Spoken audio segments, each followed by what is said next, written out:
At 2 in the morning on January 3, 2026, the skies over Caracas erupted. More than 150 American military aircraft crossed into Venezuelan airspace. Explosions tore through military installations across the northern coast. The lights of the capital flickered and failed as American forces demonstrated what President Trump would later call a certain expertise in disabling critical infrastructure. Within 30 minutes, a ground team had breached the compound at Fuerte Tiuna, Venezuela's largest military base, extracted President Nicolás Maduro and his wife Celia Flores from their residence, and begun the extraction back to American-controlled airspace. By dawn, the couple was aboard the USS Iwo Jima, sailing toward a federal courtroom in Manhattan. The tactical execution was flawless. Not a single American service member was killed. Every objective was achieved within the planned window. General Dan Kane, chairman of the Joint Chiefs of Staff, called it one of the most complex synchronizations of military force in modern history. Then came the press conference.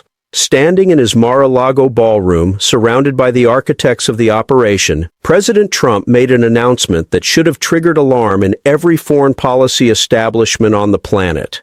"We are going to run the country," he said, "until such time as we can do a safe, proper, and judicious transition.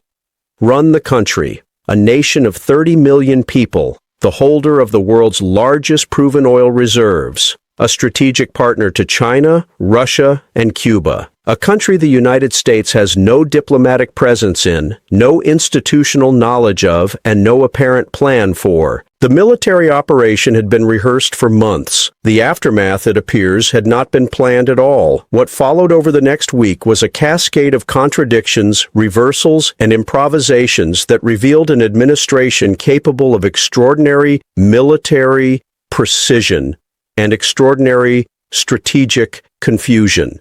The question now confronting Washington is not whether America can capture a foreign leader. That question was answered definitively. The question is whether anyone understands what happens next. The charges against Maduro date to March 2020, when the Department of Justice unsealed an indictment accusing him of leading the Cartel de los Soles, an alleged narco-trafficking organization embedded within the Venezuelan military. The indictment named Maduro alongside 14 other defendants, accusing them of conspiring to flood the United States with cocaine while enriching themselves and their associates. The charges were serious. They carried potential life sentences, but indictments of sitting foreign leaders are not uncommon, and they rarely result in arrests. The practical difficulties of apprehending a head of state protected by his own military, in his own capital, surrounded by layers of security, have historically made such indictments symbolic rather than operational. For nearly 6 years, Maduro's indictment gathered dust. Then came the buildup. In the months preceding the January operation, the Trump administration positioned an unprecedented military force in the Caribbean. The official justification was counter-narcotics operations. The USS Gerald R. Ford Carrier Strike Group anchored in international waters. Dozens of supporting vessels fanned across the region. Trinidad and Tobago signed an agreement granting American forces access to its airfields, providing staging points just miles from Venezuelan territory. The administration launched strikes on vessels it claimed were carrying drugs. Dozens of boats were destroyed, the blockade tightened, and still the stated purpose remained law enforcement. The day before his capture, Maduro appeared on Venezuelan state television and offered to cooperate with the United States on drug trafficking. "If they want to seriously discuss an agreement to combat drug trafficking," he said, "we are ready." Hours later, American forces were descending on his compound. The operation itself, codenamed Absolute Resolve, represented military planning at its finest. American aircraft suppressed Venezuelan air defenses comprising 53 long and medium-range systems, dozens of short-range missiles, and more than 440 anti-aircraft guns. Ground forces numbering 93,000 troops were effectively neutralized before they could respond. The assault team struck with overwhelming speed. Maduro's security detail was overwhelmed. The president and his wife were secured and extracted. Total time on the ground, under 30 minutes. Approximately 80 Venezuelan and Cuban nationals were killed. At least 7 American service members were wounded. Residential buildings near the compound sustained damage that families were still clearing a week later. But by every metric the military uses to evaluate success, absolute resolve succeeded completely. The target was acquired. The extraction was clean. American forces withdrew without significant opposition. The problem began when President Trump started explaining what came next. At his January 3rd press conference, Trump outlined a vision that stunned observers across the political spectrum.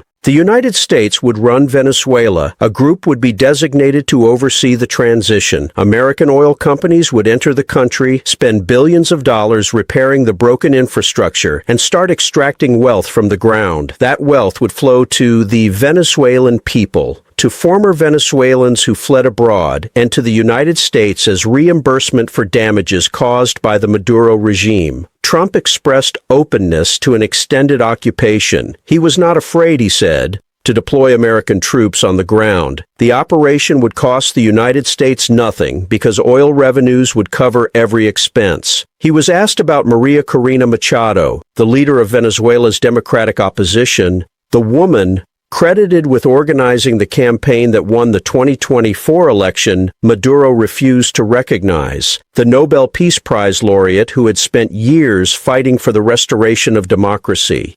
Trump dismissed her in a sentence. She doesn't have the support within or the respect within the country, he said. She's a very nice woman, but she doesn't have the respect. Instead, the administration would work with Vice President Delcy Rodriguez, Maduro's handpicked deputy, a woman the United States had sanctioned for her role in the regime, a figure Washington had spent years calling illegitimate. Rodriguez, Trump said, would remain in power as long as she does what we want.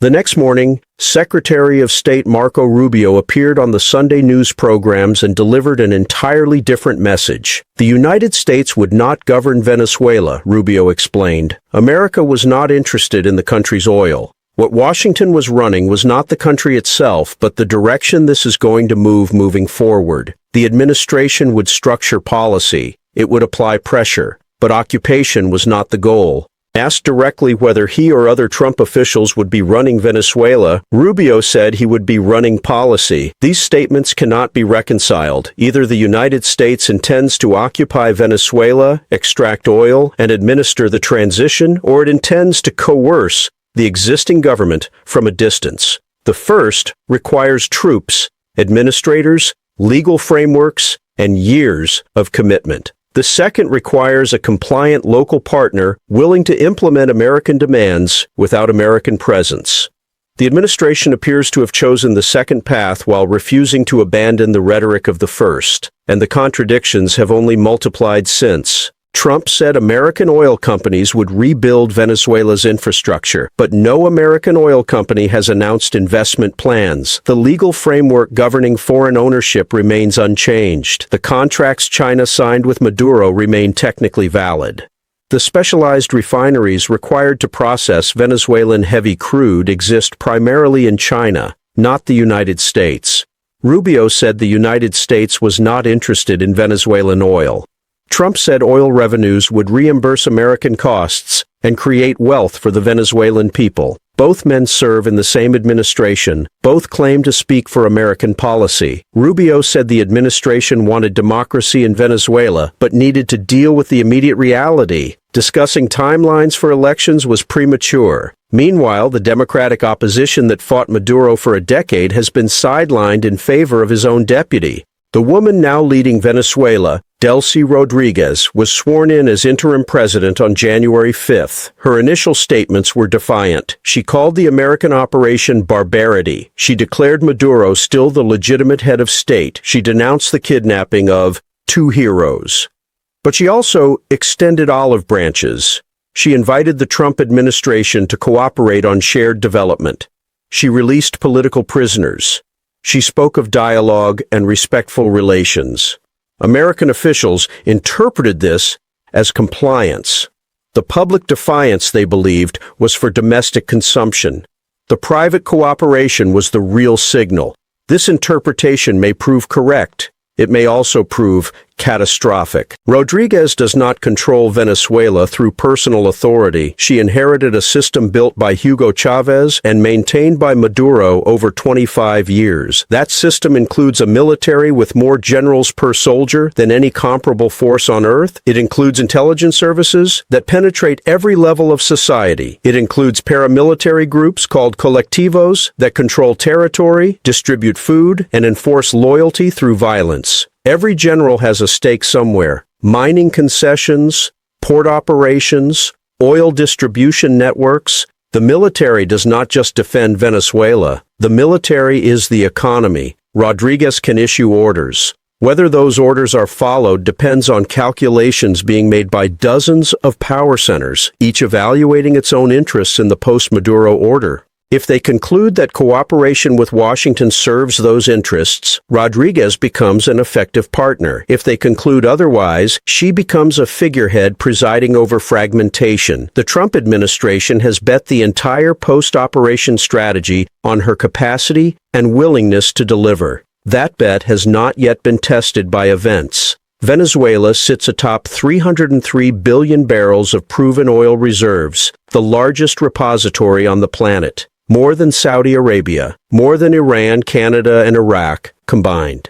Nearly 18% of all the oil on Earth lies beneath Venezuelan soil. This prize has shaped American policy toward the country for decades. It explains why sanctions were applied, why opposition movements were funded, why recognition was extended to leaders who controlled no territory. It explains in large measure why American forces descended on Caracas in January 2026. But the prize is not easily claimed. Venezuelan oil is not like the light, sweet crude that flows from the Permian Basin or the Gulf of Mexico. It is heavy, sour, and viscous, packed with sulfur, requiring specialized equipment to extract and specialized refineries to process. The massive refineries along the American Gulf Coast were built decades ago specifically for this type of oil. They can process Venezuelan crude efficiently, but they cannot process it if production remains collapsed. At its peak in the late 1990s, Venezuela produced 3.5 million barrels per day.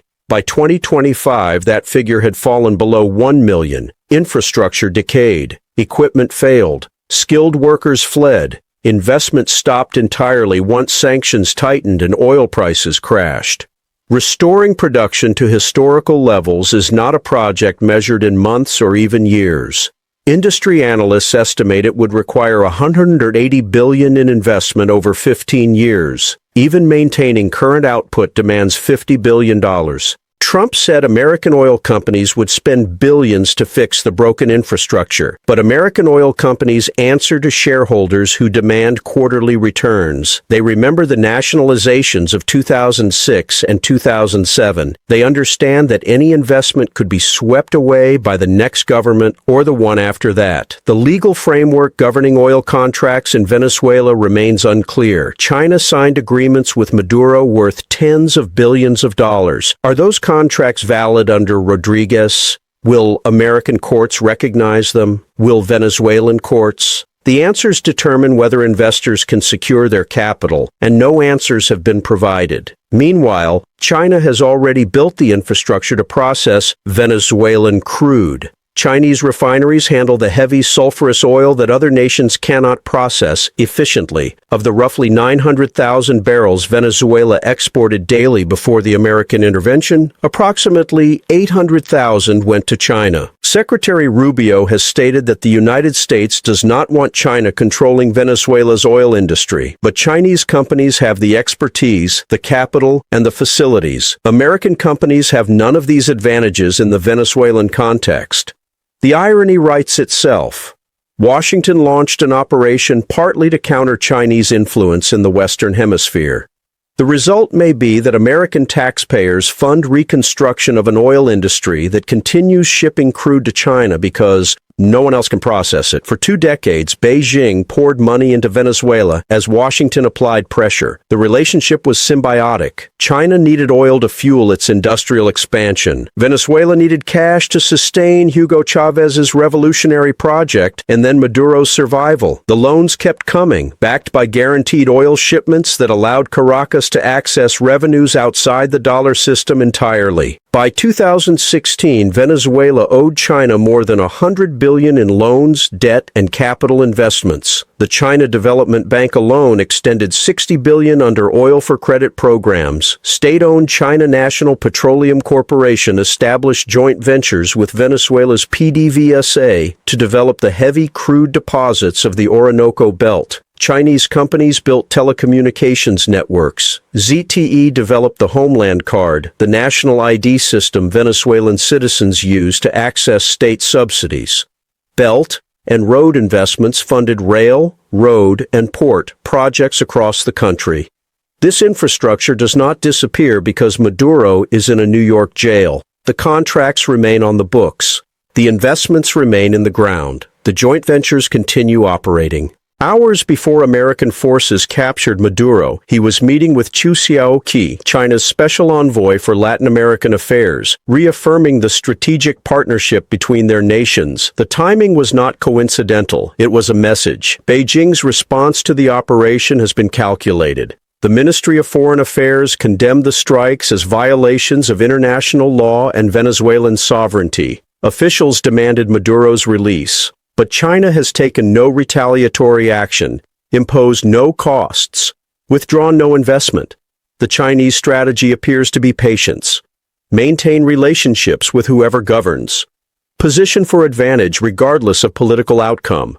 Wait for the moment when American attention wanders, as it inevitably does, and reassert influence. If Trump's promise of American investment fails to materialize, if production remains collapsed, if the legal framework remains chaotic, China will be ready to step back in. The refineries still exist. The expertise still exists. The capital still exists. Washington may discover it has assumed responsibility for an albatross that Beijing was quietly trying to offload. The Constitution grants Congress the power to declare war. The War Powers Resolution requires presidential notification within 48 hours of introducing armed forces into hostilities. Neither constraint, the administration argues, applies to Venezuela. The legal theory is creative. Maduro was indicted in American courts. He was a fugitive from justice. The military operation was not an act of war, but a law enforcement action conducted with military support. This reasoning has not been tested in court, and legal scholars have challenged it vigorously.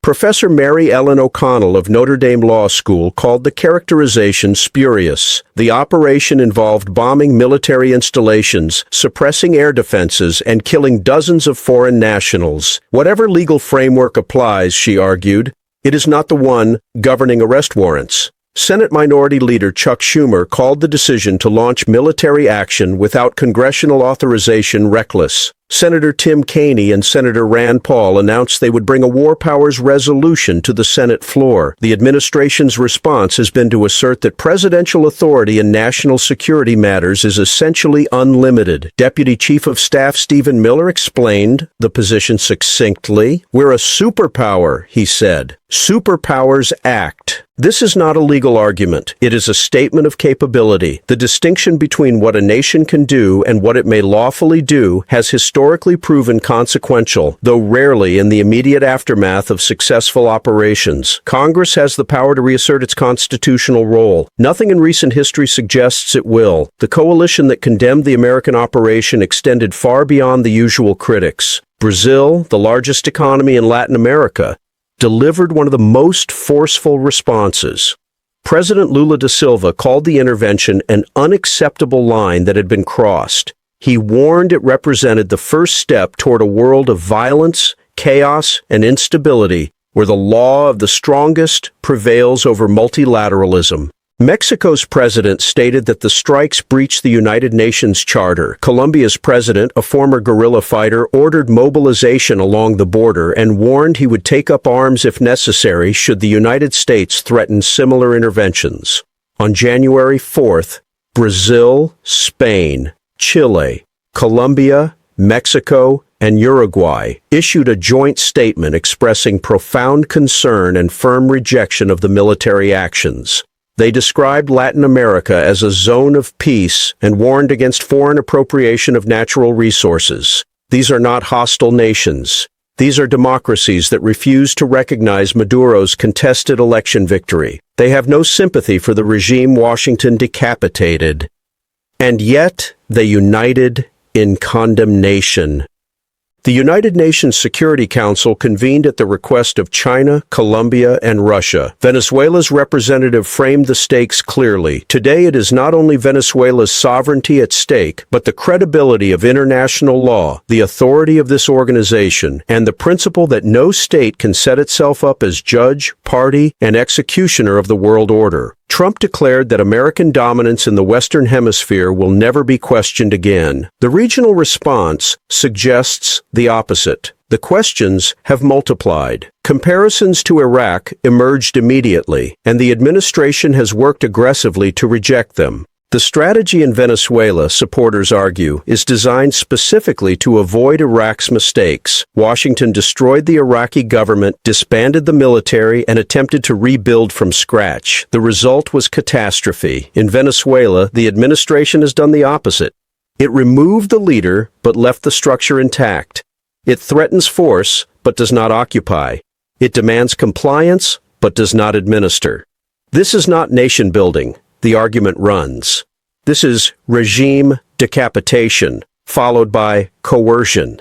The theory assumes Rodriguez has the capability and willingness to implement American demands. It assumes the Venezuelan military will remain cohesive under her leadership. It assumes the colectivos will not exploit the power vacuum. It assumes China and Russia will accept displacement without response. Every assumption could prove correct. Every assumption could fail.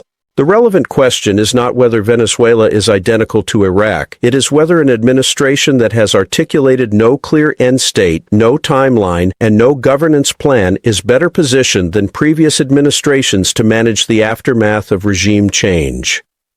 The evidence so far is not encouraging. Venezuela does not exist in isolation.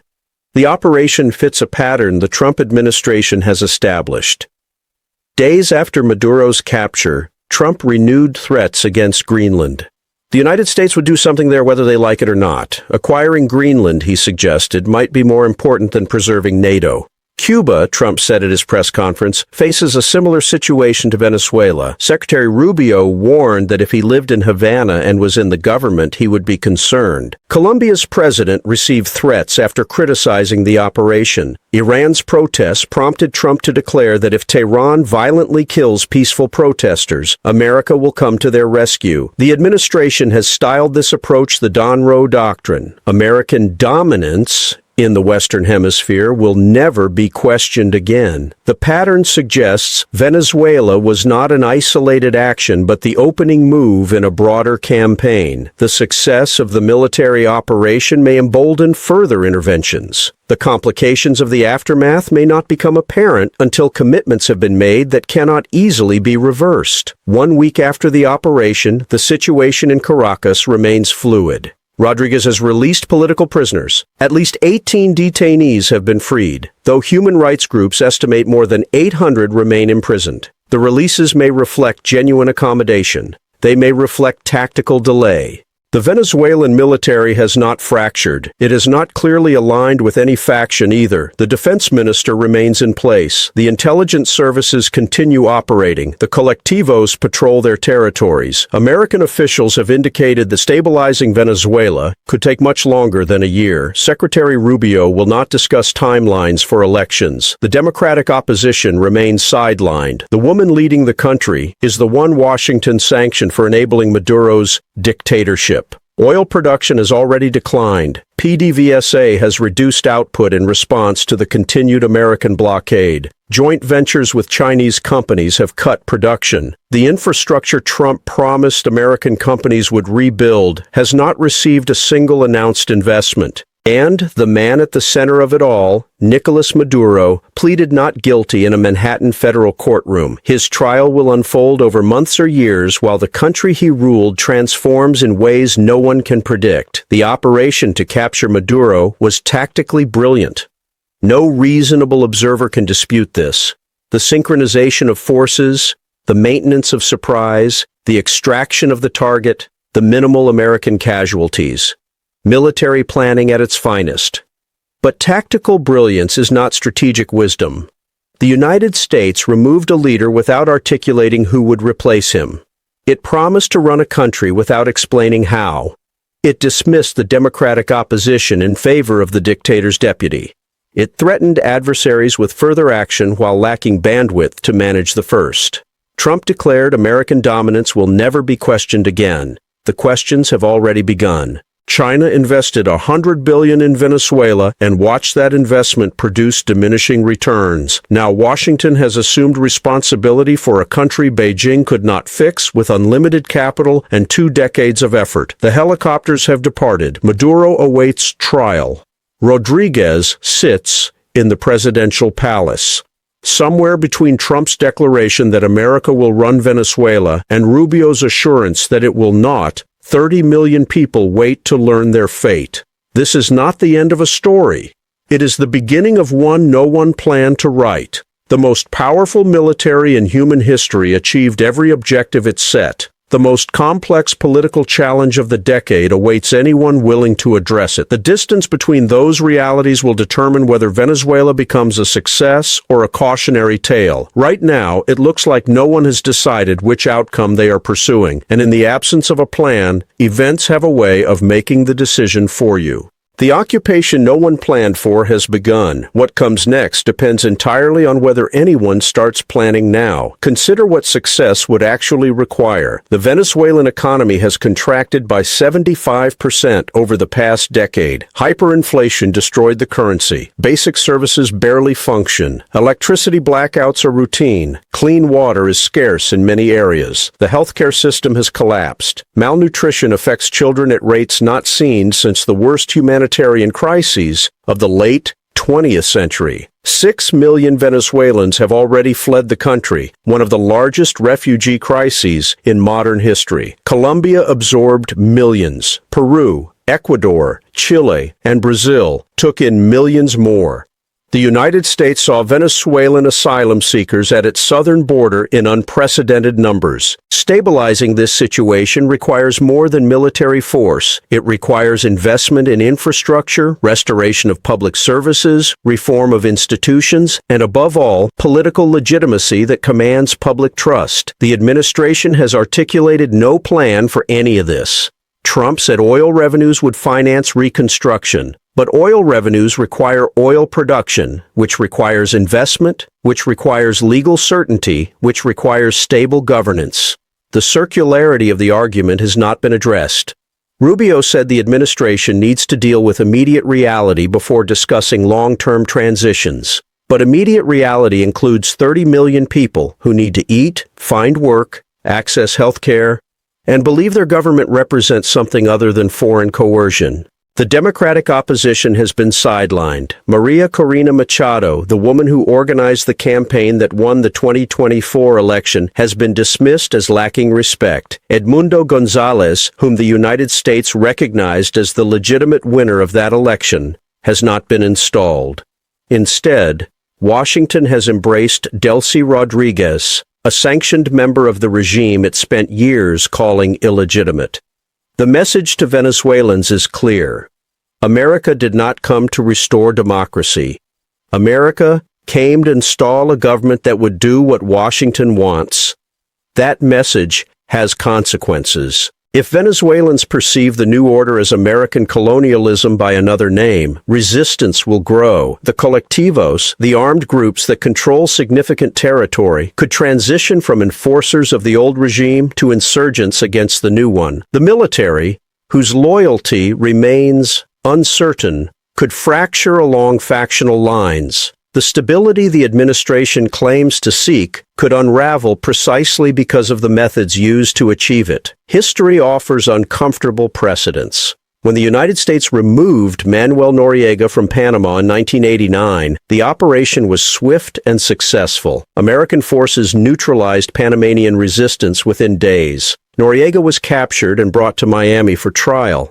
A new government was installed. But Panama was a nation of 3 million people, not 30 million. The United States had a massive military base there and decades of institutional presence. The operation occurred within a framework of treaties that, however contested, provided legal cover. Venezuela offers none of these advantages. The American embassy closed in 2019. Institutional knowledge has evaporated. The country is 10 times Panama's size. The military that remains in place has far greater capacity than Noriega's forces ever possessed. When the United States removed Saddam Hussein from Iraq in 2003, the initial military operation was similarly successful. Baghdad fell within weeks. Hussein was captured months later. The new order was supposed to bring democracy, prosperity, and regional stability. What followed instead was insurgency, civil war, and 2 decades of blood and treasure spent for outcomes no one would have chosen. The administration insists Venezuela will be different. It has not explained why. The constraints are real. American forces are not occupying Venezuela. The administration has signaled clearly that it does not intend to deploy ground troops for extended governance. This means everything depends on Rodriguez and the remnants of the Maduro government implementing American demands voluntarily. Voluntary compliance requires incentives. The primary incentive on offer is avoiding a second wave of strikes. This is coercion, not cooperation. It may produce short-term compliance. It is unlikely to produce long-term stability. Rodriguez has released political prisoners. This represents genuine progress. But more than 800 political prisoners remain detained. The opposition remains excluded from power.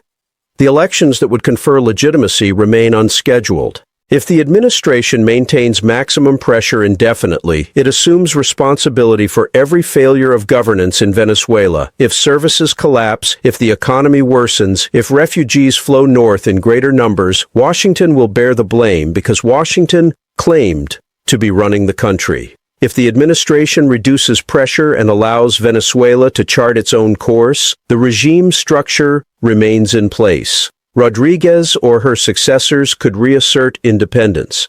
China could return. The strategic gains Trump claimed would evaporate. This is the trap of halfway measures. Full occupation requires resources the administration shows no willingness to commit. Full withdrawal surrenders the gains the operation achieved. Everything in between requires threading needles that have not yet been clearly identified. Meanwhile, the rest of the world draws its own conclusions. Every nation with resources America might want is watching Venezuela. Every leader who has ever defied Washington is calculating new risks. Every alliance built on shared values rather than pure power is reconsidering its assumptions. Saudi Arabia is watching. The kingdom that once anchored American energy security has been pivoting toward Beijing for years. The Venezuela operation demonstrates what happens to resource-rich nations that fall afoul of American preferences. The United Arab Emirates is watching. The Gulf states that depend on American security guarantees are reassessing what those guarantees actually mean when American power is deployed not for mutual defense, but for unilateral resource extraction. India is watching. The emerging giant that Washington hopes to cultivate as a counterweight to China is seeing American power exercised in ways that look less like partnership and more like imperialism. The BRICS nations are watching. The expanding bloc that already represents 45% of the world's population is finding validation for every argument it has made about American hegemony. If the Venezuela operation succeeds on its own terms, if Rodriguez proves compliant, if oil production recovers, if American companies profit, it still establishes a precedent. The United States can and will remove leaders who defy it, install replacements who cooperate, and extract resources as reimbursement for the privilege. This is not the rules-based international order Washington has claimed to champion for 80 years. This is something older and raw, and nations will respond accordingly, building alternatives, hedging bets, reducing exposure to American power in every way they can. The irony runs deep.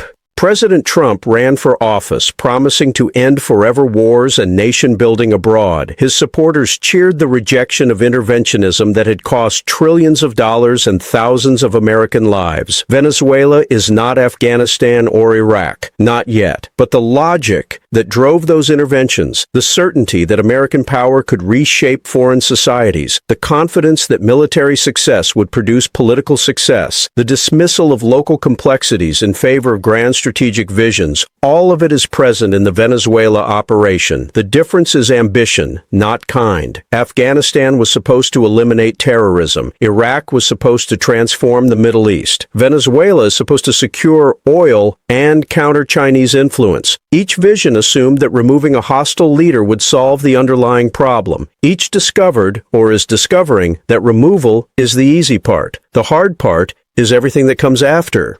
1 week in, the administration has not articulated what comes after. It has issued threats and received gestures of compliance. It has declared victory and promised results. It has not explained how 30 million people will be governed, how an economy collapsed by 75% will be restored, how democratic legitimacy will be established, or how American interests will actually be served beyond the symbolic capture of a single man. Nicolás Maduro sits in a Manhattan detention facility awaiting trial on charges that could bring life imprisonment. His wife sits beside him. The country they ruled awaits its fate. Delcy Rodriguez sits in the presidential palace, issuing statements that alternate between defiance and accommodation. The power she wields depends entirely on calculations being made by people whose loyalties remain uncertain. Donald Trump sits in Mar-a-Lago, declaring that American dominance will never be questioned again. The questions have multiplied since he said it. And somewhere in the space between triumph and consequence, between the military operation that succeeded and the political challenge that has barely begun, the future of an entire nation hangs suspended. This is not the end. It is barely the beginning, and nothing about what comes next has been determined, except that someone, eventually, will have to make the decisions that should have been made before the first aircraft crossed into Venezuelan airspace. The occupation no one planned for has begun. The planning, if it happens at all, starts now.